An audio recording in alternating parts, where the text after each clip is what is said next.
Assalamualaikum warahmatullahi wabarakatuh. Teman-teman, kembali lagi di channel YouTube saya, Khairun Imam. Gimana nih kabar kalian? Semoga kita semua selalu diberi kesehatan, kemudahan, dan juga limpahan rezeki dari Yang Maha Kuasa. Nah, di video kali ini kita akan menyaksikan beberapa tayangan yang sangat menarik dan juga sangat-sangat mengejutkan.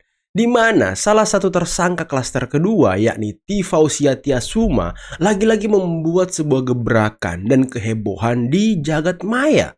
Di mana Tifa baru saja membuat sebuah cuitan bahwa dirinya mengaku siap lahir batin untuk bertarung sampai di pengadilan. Dan ini kan seperti membantah omongan dari Roy Suryo dan juga Refly Harun. Apakah memang sudah ada benih-benih perpecahan lagi nih di antara mereka, teman-teman?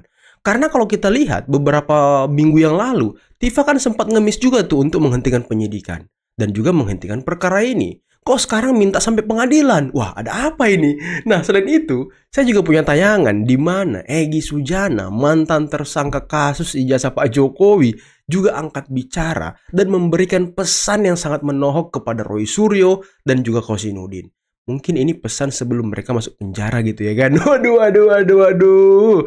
Karena Roy Suryo dan Kosinudin itu dilaporkan oleh Egy Sujana ke Polda Metro Jaya. Dan menurut Ibu Ili Danetti, kasusnya terus berjalan dan sisa menunggu waktu mereka dipanggil bulan ini, teman-teman. Oke, sebelum kita mulai jangan lupa like, subscribe, dan share. Dan tanpa perlu berlama-lama lagi, mari kita mulai videonya berikut ini.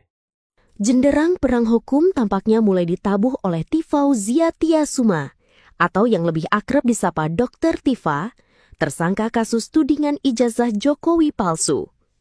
Melalui pernyataan terbaru di akun media sosial X Dr. Tifa pada Rabu 13/5/2026, aktivis kesehatan sekaligus penulis ini menyatakan kesiapan lahir batin untuk mengawal kasus kontroversi ijazah palsu milik Joko Widodo hingga tuntas di meja hijau. Wah, keren ini. Dr. Tifa memperkenalkan strategi yang ia sebut sebagai 3C. Sebuah peta jalan hukum yang menurutnya akan meruntuhkan segala bentuk kebohongan melalui kejernihan fakta. Tak tanggung-tanggung, ia mengaku telah menyiapkan pertanyaan tajam untuk menguji kredibilitas para saksi dan ahli yang disebut pernah dihadirkan dalam proses pemeriksaan. Wih, ngeri kali Tifa loh. Ngeri kali loh. Dia udah siap lahir batin untuk sampai ke meja hijau, teman-teman. Dan menyiapkan strategi 3C. Widih, apaan tuh 3C? Apaan tuh 3C? Tapi yang menarik, ini sudah ada beda jalan antara Roy Suryo, Refly Harun, dan juga Tifa. Kalau Refly Harun dan Roy Suryo selalu meminta penghentian penyidikan ataupun minta perkara ini dihentikan. Tapi Tifa minta sampai ke meja hijau. Waduh. Dan kalau kalian ingat di konferensi pers terakhir Tifa, dia sudah memperkenalkan tim hukumnya yang baru, TPDP, tim pembela Dr. Tifa. Apakah memang Refly Harun sudah dibuang sama Tifa, teman-teman? Waduh. Karena pola pikirnya tidak sama. Wah, ini menarik ini. Padahal lu dulu kan pendukung Jokowi, mobil SMK lu yang bantuin tuh, gue inget banget tuh. Ya sekarang begini ya itulah, lu tanggung lah. Anak bangor. Saya Anak dituduh bangor. pencundang. Apa itu anak bangor? Saya dituduh tuyul. Tuh. Tuyul itu legendaris makhluk yang suka mencuri. Kalau itu disematkan kepada saya, tuyul saya apa? Fungsi mencuri saya di mana? Berapa yang saya curi uang? Enak aja gue ngata-ngatain orang tuyul, pengkhianat. Pengkhianat dari mana? Apa yang gue khianati? Emangnya gue anak buahnya Kosinudin? Waduh. Mengkhianati lu kapan lu? Lu anak buah gue dulu kan istilahnya. Ya, di TPU kan cuma koordinator, saya ketua TPU. Terus kalau disebut pengkhianat dari mana ceritanya? Kontennya tentang ijazah. Saya nggak pernah bilang ijazah Jokowi asli. Saya tidak pernah minta maaf. Terus saya mengkhianati di mana? Kepada si Kosinudin mungkin besok tanggal 19. Wow. Ya kita lihatlah. Ya. Kalau Roy 25 atau nggak 26. Kalau Kosinudin yang saya dengar besok tanggal 19. Cuma kemarin kata polisi udah dikirim suratnya nggak balik lagi karena alamatnya nggak jelas. Ya itu tugas polisi lah. Iya, jadi sekalipun ekstrim ya, urusan dengan Jokowi selesai, sama gue nggak selesai lo. Kena dua lah ya. Karena nggak selesai lo. Kecuali lu minta maaf. Nah, ajaran Islam harus saya memaafkan. Harus minta maaf. Dasar dan saya memaafkan. Ali Imran ayat 134. Nah saja buat Ahmad Sudidin dengan Roy. Kok konsisten lah. Kok kan orang yang berani, orang yang cerdas, ya, sarjana, punya pengetahuan. Jangan meleot. Jangan meleot. Saya nggak pernah meleot saya. Tapi taktik saya bermain lu jangan ikutin juga dong. Iya, iya, iya. Konsisten saja. Lu udah nyebut 99,9% palsu. Terusin sampai pengadilan. Kosinudin nyebut saya pengkhianat. Buktikan apa pengkhianatnya saya sama lu. Enak aja pengkhianat. Enak aja. Tuyul juga. Mana saya tuyul lagi. Susah lu buktiin gue tuyul. Gimana nanti. Orang kita makhluk nyata kok. Bukan, tuyul kan gaib itu. Itu contoh aja. Cara berpikir itu nggak ada. Maka banyak-banyaklah berpikir. Berpikir itu adalah kemampuan membedakan yang beda dan menyamakan yang sama. Nah, kok menyamakan saya dengan yang beda? Ya nggak bisa. Masa saya sama dengan tuyul? Kagak, lu namanya nggak berpikir loh. Nggak berpikir ya kan. Aku disamakan dengan mana ada pengkhianat begini? Nggak ada lah. Kecuali saya jadi penjilat, jadi termul, jadi ikut-ikutin Jokowi, puji-puji, ya kagak lah. Gimana ya orang itu? Otaknya itu semua. Udah gitu aja. Waduh. Sepertinya laporan Egy Sujana kepada Kosinudin dan Roy Suryo serius juga nih. Roy Suryo akan dipanggil tanggal 25 atau 26. Kosinudin rencananya kemarin tanggal 19, cuman suratnya belum sampai. Dibalikin lagi karena alamatnya nggak jelas. Emang goib orang ini. Emang aktivis-aktivis Hizbut Tahrir goib, teman-teman. Ngeri kali, alamatnya nggak jelas. Orang bosan dengan kisruh ijazahnya Pak Jokowi. Ya, semua juga bosan nih. Kami Abang juga bikin bosan. konten bahwa P21 sebentar lagi. Aku juga demikian gitu. Tapi kita memang beralasan karena kemarin sebelum kita bikin konten, kita ada dapat informasi dari Humas Polda Metro Jaya yang mengumumkan di media bahwa P21 sebentar lagi dimulai. Menurut Abang, apakah ada orang di belakang semua ini sampai terjadi penundaan? Kalau saya lihat, makanya saya bilang di orang belum bicara masalah P21, saya sudah katakan P21 Oke. sudah turun. Nah, kenapa Abang berani Karena bilang saya begitu? A1 saya sudah dapat itunya. Oke. Pak. Ya, sebuah informasi yang sangat valid dan saya itu bisa saya pertanggungjawabkan. Oke. Di lain, ya kan juga Ibu Alidia Neti kan 1000% dia Ya, Ibu Elida kan kesana kemari tuh. P21 sudah lihat ini. Iya, Makanya iya. menurut saya ya, Iya. ini dugaan saya dia udah lihat mungkin gitu. Oke. Dan karena dia yakin banget 1000%. Ya.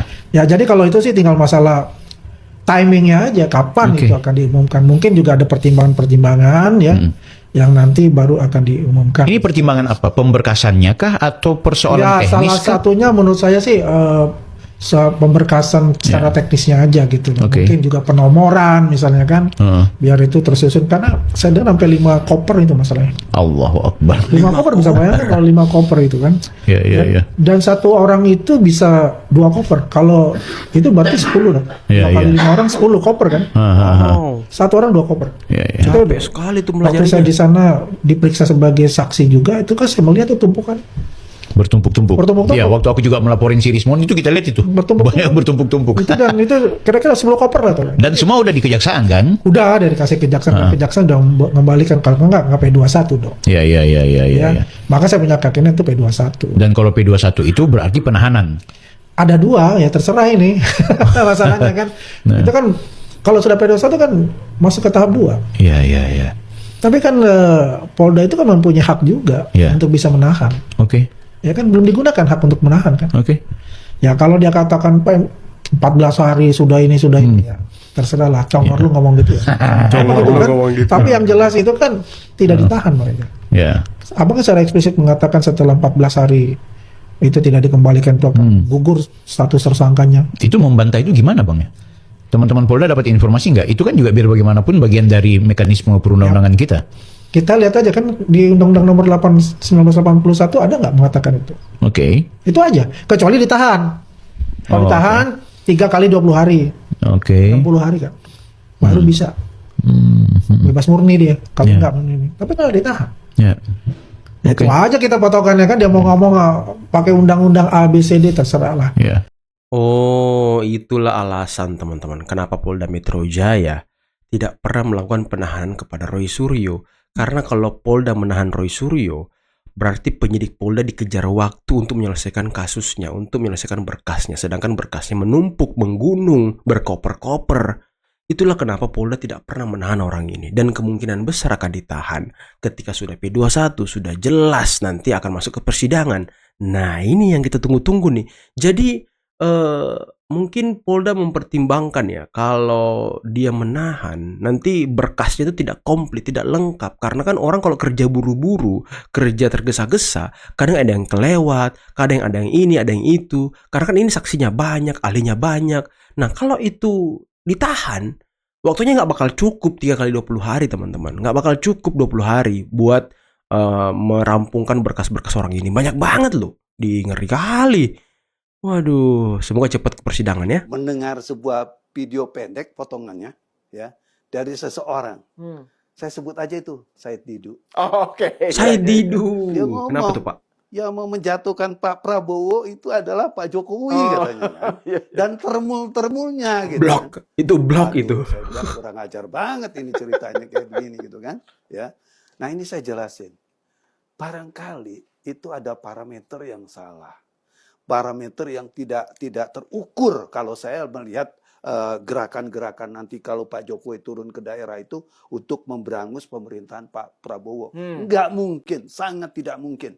Karena dalam tanya jawab yang berlangsung dengan relawan pada saat itu dan kebetulan saya juga hadir ya, itu jelas banget kok Pak Jokowi. Kita harus tahu pemerintahan ini sedang berat. Harus kita maklumin dan lain sebagainya karena keadaan geopolitik dan lain sebagainya. Wah, luar biasa Pak Jokowi ya. Masih positif, masih mendukung pemerintahan Prabowo Gibran di tengah-tengah badai yang sangat luar biasa. Beliau diserang oleh oposisi, diserang oleh pembenci Pak Jokowi, diserang pembenci Pak Prabowo. Semua menyerang sekarang, mulai dari isu dolar, isu pokoknya banyak lah teman-teman, MBG, TKM, KDMP dan lain sebagainya. Wah, ini memang ujian pemerintahan Pak Prabowo keras banget di awal-awal ya. Tapi memang kalau kita lihat di setiap presiden itu di awal-awal pemerintahannya pasti ada aja ujian beratnya teman-teman. Dan kalau presiden-presiden ini bisa melewatinya, ya saya yakin mereka bisa langgeng 2 periode teman-teman. Itu yang kita yakini. Karena kan mereka sangat menantang awal-awalnya supaya Pak Jokowi lapor. Saya masih ingat itu. Kalau Pak Jokowi berani lapor kami, saya masih ingat, nggak pernah lupa. Maksud saya, itu mereka pegang gitu loh. Karena mereka kan pengen berhadapan sama Pak Jokowi di pengadilan, gitu toh. Ya lanjutkan, bila perlu mereka, ayo jaksa P21 kan cepat, dan kita coba berhadapan. Gitu toh kalau gentleman. Jangan jadi, kalau ini dihentikan, apa yang diperjuangkan kalian kan nggak akan tercapai. Barangkali di pengadilan kita bisa buktikan. Kami tidak ada pencemaran nama baik, kami tidak ada bikin perbuatan yang dituduhkan, karena kami betul-betul melakukan penelitian, dasar argumentasinya ini kami bisa buktikan bahwa apa yang kami bicarakan itu benar, sehingga kami nggak pantas untuk duduk di kursi pesakitan ini. Nah, itu yang mereka lakukan harusnya. Bukan minta dihentikan perkaranya, hentikan.